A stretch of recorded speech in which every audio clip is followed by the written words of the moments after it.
এই তো মালয়েশিয়ার টাওয়ার। দেখো সব আগা দিকে লোক আছে, বসে কাজ করছে, ক্লিপিং করছে, প্রেসার টানা হবে। এই তারের উপরে লাইনটা আমাদের, এটা কত দূর উপরে আছে ওটা দেখো, নিচে তিরপল পড়ে আছে। এই সাইডেও লাইন রং করা আছে। এদিকে জেলা দেখছে সব গাছগুলো, এলা হলো তেলের বাগান।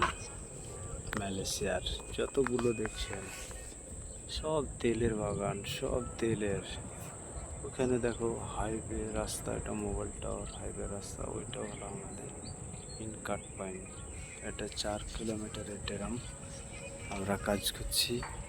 এদিকে গোটাই ঘুরে ঘুরে দেখো, গোটাই তোমার তেলের বাগান, সম্পূর্ণ তেলের বাগান। আর মধ্যখান দিয়ে আমাদের দুটো কারেন্টের লাইন দিয়েছে। আপনারা যে যেখান থেকে দেখবেন ভিডিওটা লাইক এবং শেয়ার করবেন। কষ্ট করে ভিডিও বানাচ্ছি, ছাড়ছি, কেউ ওপরে দেখে ঠেলে দেবে না, লাইক শেয়ার করবেন। কেমন হচ্ছে ভিডিও ছাড়া, আমাদের ভালো হচ্ছে কি খারাপ হচ্ছে। এখানে দেখো আমাদের ঝোলা দিচ্ছে মাল রাখার জন্য।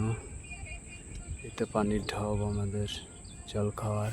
ওখানে আমাদের সানভাই বসে আছে একটা, এগুলো ধার কি দেয় বানার জন্য।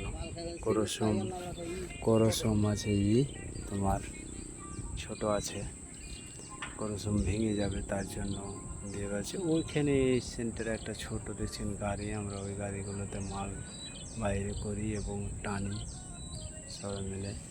এগুলো সব ছোট ছোট জঙ্গল, জঙ্গল নয়, গাছগাছালি, ঘাসগুলো। আর এলাও সব বললাম তো আপনারাকে যে তেল, খাওয়ার তেল তৈরি হচ্ছে এইগুলো গাছ। ওই খেজুরের ঠিকই ফল হয়, বড় বড় ফল, ওইগুলো দিয়ে ফ্যাক্টরিতে যায়, দিয়ে তেল হয়। ঠিক আছে, এই বলে আমি শেষ করলাম।